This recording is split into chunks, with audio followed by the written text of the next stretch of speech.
Bonjour à tous, on se retrouve à nouveau sur Baby Tamer pour une nouvelle vidéo. Alors cette fois ça a été une vidéo avec un format un peu différent, puisqu'on va parler d'un véhicule qui malheureusement n'est plus parmi nous. Donc c'est un véhicule que j'ai dû vendre. Donc là clairement je suis face à mon PC, donc voilà, je vais regarder mes notes au fur et à mesure pour rien oublier. Donc malheureusement pour ce véhicule là forcément il n'y a pas moyen de faire de vidéo dessus, puisque je l'ai plus, le véhicule, j'ai dû le revendre. Donc là, ce sera surtout des photos qui seront mises que moi j'avais prises à l'époque, enfin à l'époque lointaine, c'est-à-dire alors que je me souvienne, ça date de pas si longtemps que ça. Je crois que c'est en août, Je crois que c'est en août de cette année, juin, août. Enfin voilà, cet été basiquement. Donc le véhicule, c'était une Mercedes W124 E220 de 1993, et notez bien ça parce que c'est une information très importante. Donc voilà, moi je l'avais trouvé sur le bon coin à 1300 balles, qui était clairement en dessous du prix pour une Mercos, malgré qu'elle avait 350 000 bornes. Donc voilà quoi. Même 350 000 bornes, ça va pour ce genre de véhicule. Clairement, c'est fin de rodage. Voilà, pour une vieille Mercedes, on s'en fout tant qu'elle est pas rouillée, ça roule toujours quoi. Donc bon, au niveau de l'état châssis, alors ça c'était un truc qui m'avait beaucoup étonné. C'était quelque chose qui, basiquement, la raison pour laquelle je l'avais prise, c'est que le véhicule il était très sain de carrosserie en gros, et châssis, il n'y avait pas de souci non plus. C'est-à-dire que les ailes étaient saines, il y avait rien, les ailes étaient pas pourries, il y avait pas le moindre pet de rouille au niveau des ailes, ça c'était incroyable. Le dessous était clean aussi, donc voilà, c'est basiquement, tu te mettais sous le véhicule, il n'y avait pas un pet de rouille dedans.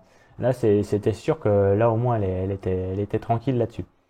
Donc au niveau de la rouille par contre, bon, elle n'en était pas exempt, évidemment, de 93, c'est-à-dire que le véhicule avait 30 ans quand même. Donc voilà, il y avait quand même de la rouille. Et cette rouille-là, elle était au niveau du coffre, donc il y avait une prise d'eau en fait. Il y avait une prise d'eau dans le coffre, et ça c'était à cause du joint de coffre qui était mort, clairement. Basiquement, il y avait le joint de coffre qui était accroché sur la carrosserie, donc une toute petite feuille collée, et en fait la flotte en coulant, elle passait par-dessus la feuille la feuille à l'endroit où en gros les deux petites plaques de métal étaient complètement soudées. Ça passait par-dessus et ça finissait dans le coffre. Et le problème, c'est que le drain du coffre était bouché. Donc voilà, basiquement l'eau stagnait et ça avait commencé à rouiller, mais c'était pas grave, c'était que de la rouille de surface. Donc juste un petit traitement, stop rouille, peinture, fini. Et bien sûr un nouveau joint de coffre. Mais ça c'était clairement que dalle. Et sinon la plus grosse rouille qu'il y avait, c'était dans la baie moteur, sous le bac à batterie. Non, pas le bac à batterie, c'était le bac de lave-glace.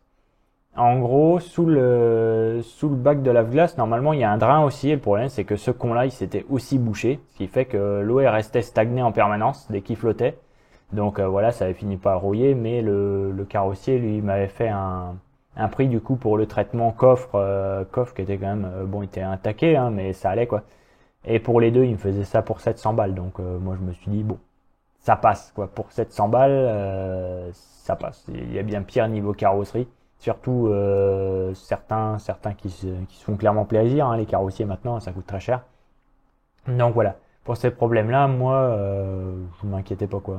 C'était un truc bien vu.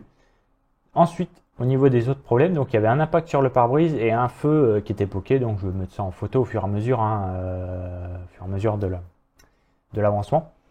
Donc voilà, il y avait ça, c'était pas trop grave, clairement c'est des pièces qui se trouvent, c'est facile, pareil, il y avait la calandre à changer, bon, c'est des pièces qui se refont, ça maintenant, on trouve ça dans tous les pays étrangers, sur eBay, tout le bordel, c'est pas un problème, clairement ça se retrouve très facilement.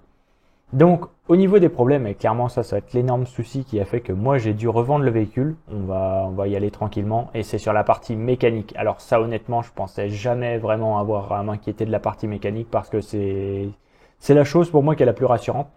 Parce que j'estime que sur un moteur, on peut tout faire. C'est voilà, basiquement, il y a une culasse qui pète, tu t'en fous, tu retrouves une culasse ailleurs. Voilà, c'est les genres de trucs qui moi ne m'inquiètent pas en fait. Les trucs qui me font le plus peur, moi, c'est clairement la carrosserie. Si le châssis est mort, le véhicule est mort. Vous avez beau avoir un bon moteur dedans, ça sert à rien, c'est fini, c'est fini. Voilà, c'est juste ça. À partir du moment où le véhicule est sain de carrosserie, vous pouvez tout faire, vous en avez rien à foutre. presque tout faire. Et ça d'ailleurs, c'est vraiment le truc qui m'a prouvé que finalement, même avec un véhicule sain de carrosserie et sain de moteur, il peut y avoir encore un truc qui vient vous niquer. Donc, je vais vous expliquer la panne. Vous allez essayer de deviner en commentaire. Alors, je vous interdis d'aller voir la fin de la vidéo, parce que moi, je vais donner les réponses à la fin de la vidéo, forcément. Donc, voilà la panne. Alors, basiquement, le véhicule, c'est un véhicule qui tournait bien. Aucun problème au ralenti. Là-dessus, pas de souci. Elle tournait nickel. Démarrage, nickel. Pas trop de soucis. Pour un véhicule qui avait 350 000 bornes, c'était clean. Hein, là-dessus, il n'y avait pas de souci. En fait, le véhicule a tendance à brouter un petit peu en démarrage en première, à froid. C'est-à-dire qu'en gros, on partait d'un stop ou même de chez moi.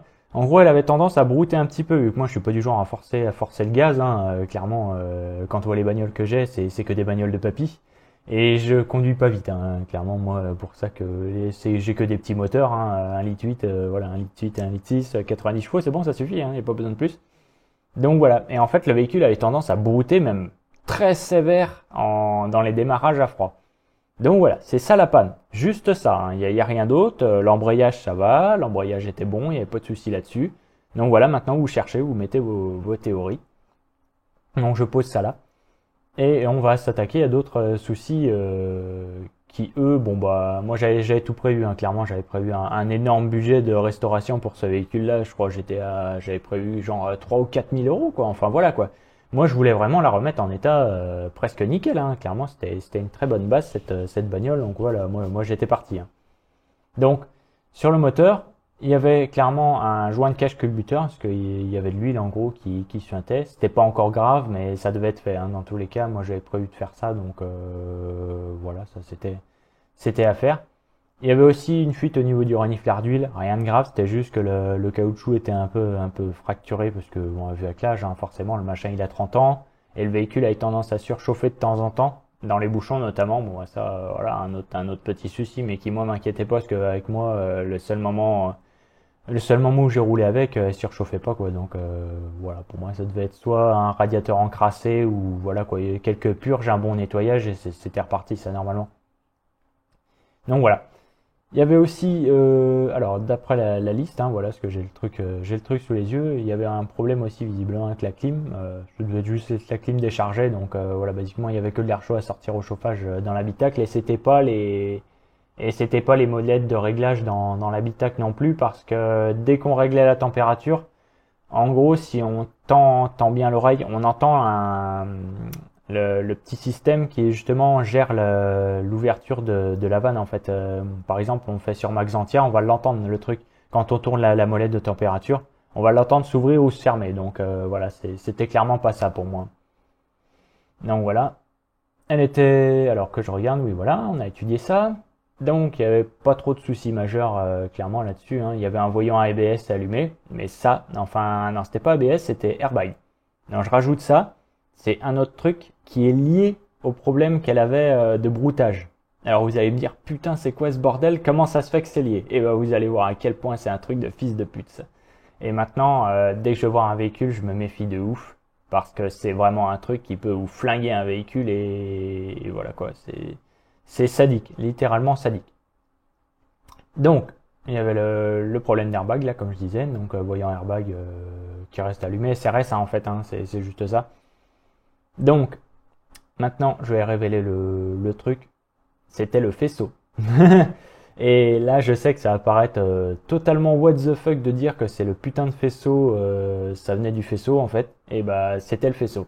Basiquement, quand le mécano a commencé à démonter la bagnole et qu'il s'est intéressé à ça, il a découvert qu'en fait, tous les fils du faisceau étaient complètement fondus. Mais quand je dis fondus, il y avait plus de plastique ni rien. C'est-à-dire que tous les fils se touchaient entre eux.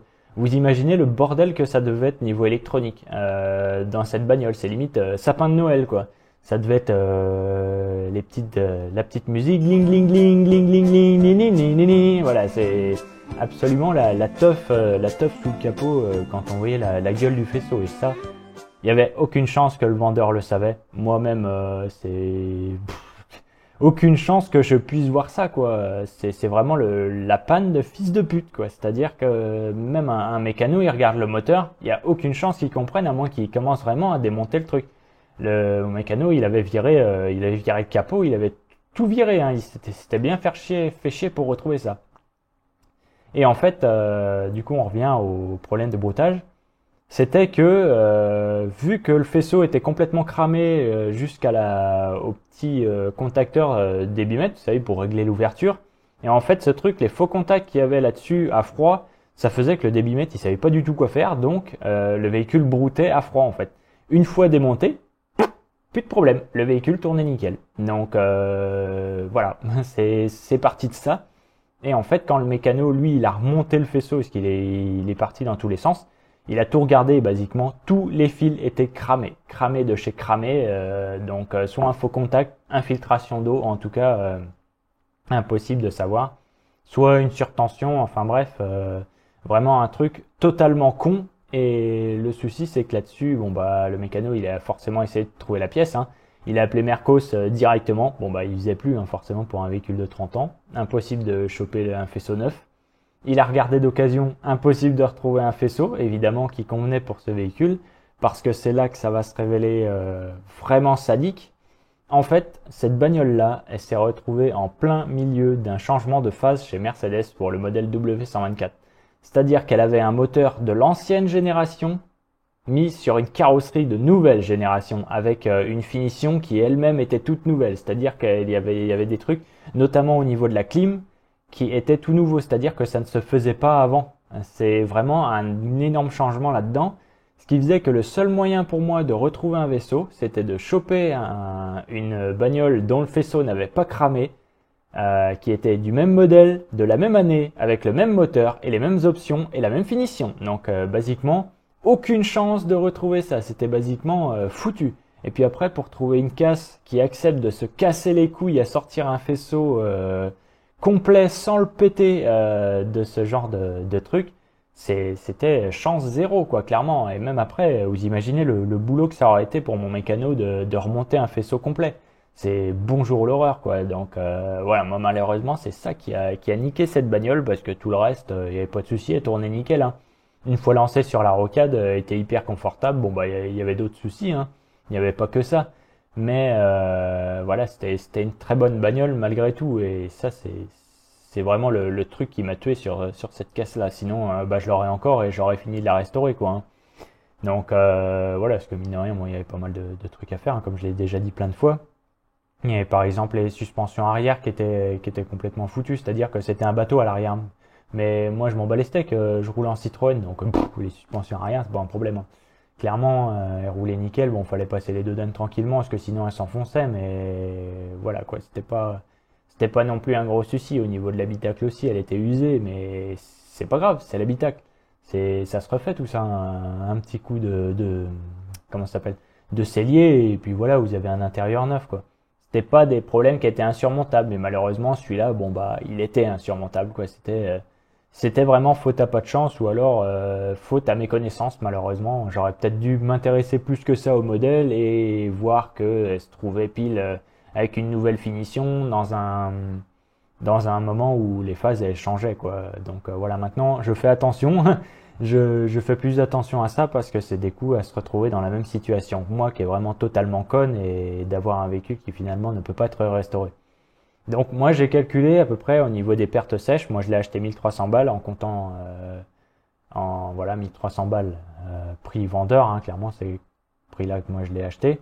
Il y a eu la carte grise, et forcément je crois que c'était une 10 chevaux, donc voilà, mine de rien ça fait déjà pas mal 10 chevaux. Donc même à moitié prix, c'est quand même 250 balles en plus des pièces que moi j'avais déjà achetées, donc pour forcément commencer la restauration, hein. Donc voilà, au total, en perte sèche, on était à 1650 euros de perte. C'est-à-dire que ça fait très mal au cul. Parce que moi, ma Xantia tout frais confondu actuellement avec le prix en gros que moi je vais payer au total pour avoir la Xantia blanche, c'est 1400 balles. C'est-à-dire que pour 1650, j'avais de quoi avoir une Xantia blanche comme celle que je vous ai déjà présentée en vidéo, hein, en gros. Toute réparée, courroie neuve, 6 fers neuves, carte grise refaite, véhicule nettoyé, cleané, tout ça, bref, prêt à la revente et tout, hein. Donc voilà, vraiment la très grosse claque sur cette bagnole. Et c'est pas quelque chose qui va être commun, c'est pas le genre de truc que vous allez rencontrer souvent quoi, mais c'est quelque chose qui peut vous arriver. C'est pour ça que je fais cette vidéo clairement qui a vraiment but informatif, hein, parce que faut rester méfiant quand même là-dessus, hein, mine de rien, parce que moi je me suis fait avoir en quelque sorte, hein, même si c'est pas la faute du vendeur, c'est faute à pas de chance quoi, clairement. Voilà, il y a rien qui peut être fait là-dessus, malheureusement, c'est des choses qui arrivent. Mais il faut connaître. Moi, je me suis fait on va dire, avoir entre parenthèses. Mais vous, faites attention. Si vraiment vous achetez des véhicules, regardez bien si par hasard elles se trouvent pas dans un changement de phase ou un début de série, par exemple, d'une nouvelle finition. C'est vraiment un truc qui est totalement con, mais il faut faire attention. En tout cas, moi maintenant, je ferai attention. Je regarde ça avant d'acheter un véhicule, surtout dans une marque que je ne connaissais pas. Du moins Mercedes, j'ai quand même étudié pas mal le truc, hein, au niveau des problèmes tout qui peuvent être rencontrés sur ces véhicules-là, en général, que ce soit carrosserie, moteur, etc. Mais là, clairement, je m'y attendais pas, ce genre de problème-là. Donc voilà, pour la présentation de cette fameuse W124 E220 de 1993. Et bah, on se retrouve peut-être pour une prochaine vidéo, malgré que celle-ci, elle ait eu un format différent. Bon, vous me dites si vous avez aimé ou pas, et puis voilà, on se retrouve pour d'autres vidéos. Salut!